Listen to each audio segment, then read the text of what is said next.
27 years old, I left a very demanding job in management consulting for a job that was even more demanding, teaching. I went to teach 7th graders math in the New York City public schools. And like any teacher, I made quizzes and tests, I gave out homework assignments. When the work came back, I calculated grades. What struck me was that IQ was not the only difference between my best and my worst students. Some of my strongest performers did not have stratospheric IQ scores. Some of my smartest kids weren't doing so well. And that got me thinking. The kinds of things you need to learn in 7th grade math, sure, they're hard. Ratios, decimals, the area of a parallelogram. But these concepts are not impossible. And I was firmly convinced that every one of my students could learn the material if they worked hard and long enough. After several more years of teaching, I came to the conclusion that what we need in education is a much better understanding of students and learning from a motivational perspective, from a psychological perspective. In education, the one thing we know how to measure best is IQ. But what if doing well in school and in life depends on much more than your ability to learn quickly and easily?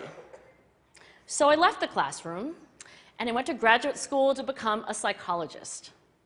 I started studying kids and adults in all kinds of super challenging settings. And in every study, my question was, who is successful here and why?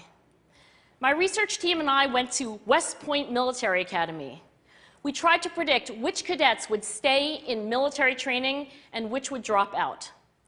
We went to the National Spelling Bee and tried to predict which children would advance farthest in competition. We studied rookie teachers working in really tough neighborhoods, asking which teachers are still going to be here in teaching by the end of the school year. And of those, who will be the most effective at improving learning outcomes for their students? We partnered with private companies asking which of these salespeople is going to keep their jobs and who's going to earn the most money. In all those very different contexts, one characteristic emerged as a significant predictor of success.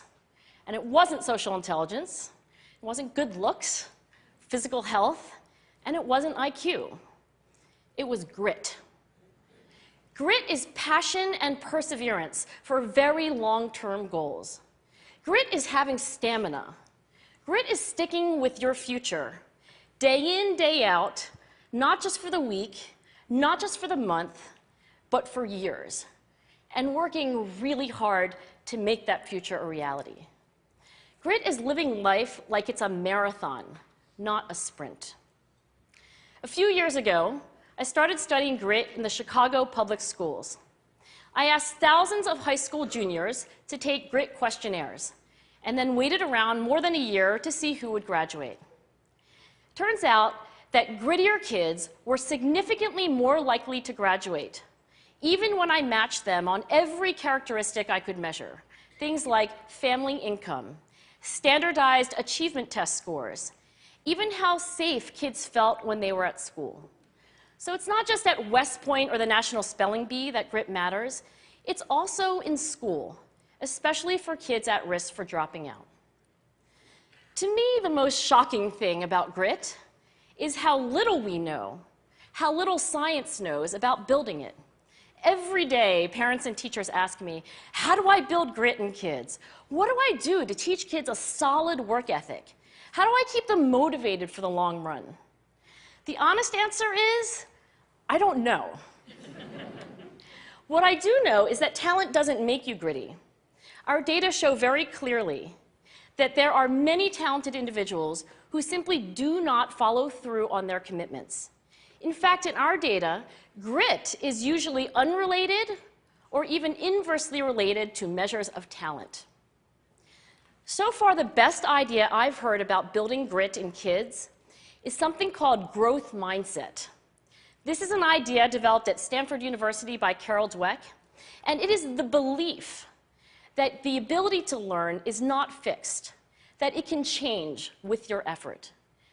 Dr. Dweck has shown that when kids read and learn about the brain and how it changes and grows in response to challenge, they're much more likely to persevere when they fail because they don't believe that failure is a permanent condition. So growth mindset is a great idea for building grit, but we need more. And that's where I'm going to end my remarks, because that's where we are. That's the work that stands before us.